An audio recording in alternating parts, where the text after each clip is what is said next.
Jack Frost 2, Revenge of the Mutant Killer Snowman. Again, this is a sequel to the horror film, not the Michael Keaton film.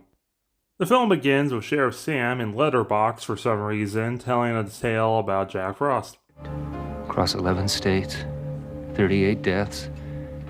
Okay, so confirmed 38 plus the 10 from the last movie, that means Jack is the Green River Killer, -1. Also, a bunch of people are listening into all of this because it's hilarious. Mutant Killer Snowman. A title made with Windows Movie Maker. Then we cut to some other guys who shoots the other guy in the letterboxes before he finishes digging up the antifreeze from the end of the last movie. The scientists are experimenting on it, but they don't find any success. But don't worry, because a janitor will knock over a conveniently placed cup of hot cocoa, and because science... Crash, stop! Look! It's a cartoon! And Jack reforms.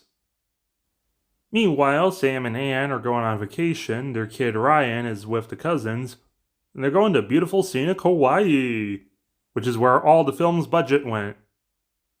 We meet people like Colonel Hickory, the Caribbean guy from Scooby-Doo, and some cannon fodder. Meanwhile, on a raft, two people are fighting over their last carrot.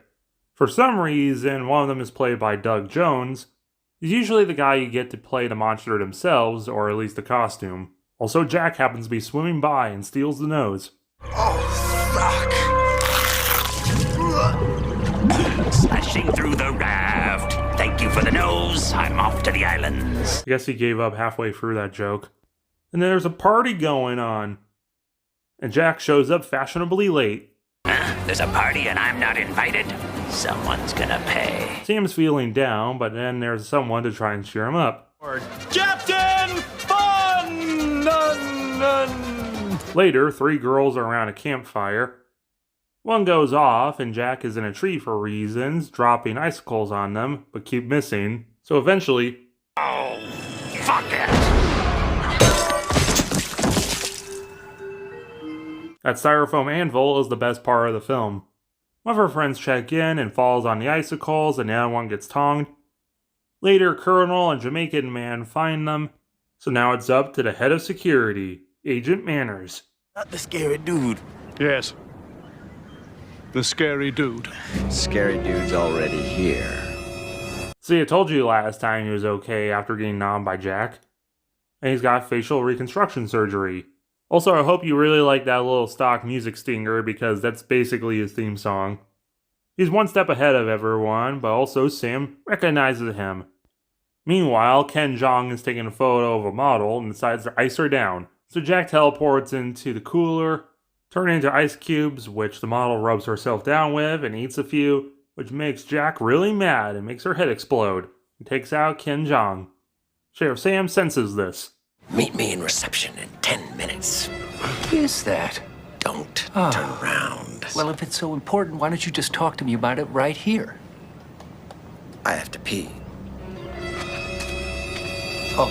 That was one of the last outdoor sunny scenes they had because they did film on location, but it fucking rained the whole time they were there. So after one pee break, apparently, he is Agent Manners. He was kicked off the force for telling a story about snowmen. So them and Captain Fun come up with a new plan. But Jack is listening in because he turned into a snow globe. The plan is to have a costume party to draw him out. Ah, there he is. I was just a colonel. To be fair, that snowman costume isn't that much worse than the one they actually use. And later, some lady watched National Lampoon and decided to skinny dip in the public pool. Dude, one of her fucking nipples is bigger than the other. What the hell?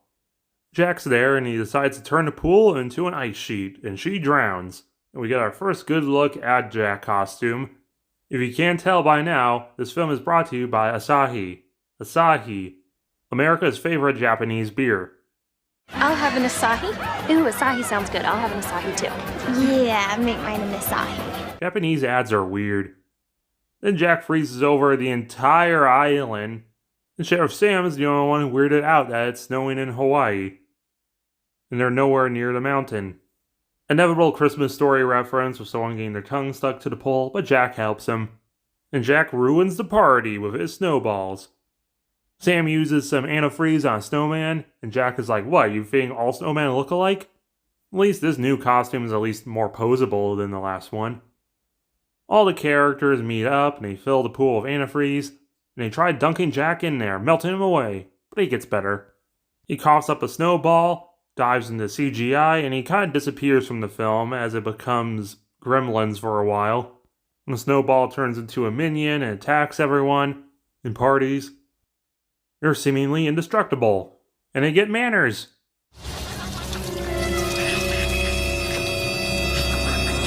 I mean, he cheated death once, so he probably could survive that. So everyone suits up to try and catch them. They find out that they're allergic to bananas, and it makes them explode. But why? When Sam's blood got into the antifreeze. Well, that's when they linked up. Well, maybe when that happened, Jack inherited Sam's banana allergy. It's not that funny. Bitching with Babish is allergic to bananas. Okay, yeah, it's kind of funny. And yes, apparently now Jack has Sam's DNA. They go on a potassium rampage, and Jack remembers he exists, takes out the crew trying to clean up from all this. He becomes a snow wall and encases Anne in the Snow Maiden. Turns back normal, but Sam has got a banana arrow shooting right into his heart, causing him to explode into red and white shaving cream. Anne somehow survives, and the two walk off into the beach. Meanwhile, in a bathtub, two poorly dubbed Asian guys see a giant carrot fall on them. There was plans to make a Jack Frost 3, Jackzilla, but the plans fell through after the death of the actor who played Sam. Ironically via avalanche. Final body count? 33. This film is exactly what you think. It's a lot cheaper than the first film, to the point it kind of looks like a commercial a lot of the time. Sometimes it actually is being a commercial. But the film realizes what it is and tries to be as over the top and even more so than the original. And in some ways I kind of enjoy it a little more than the original. It's not a great film, but what did you expect? Not every film needs to be a perfect, life-changing experience with a budget worth more than most countries. It's a sequel to a Killer Snowman film set in Hawaii. It does exactly what it has to. So for that, I give it a 6.5 out of 10.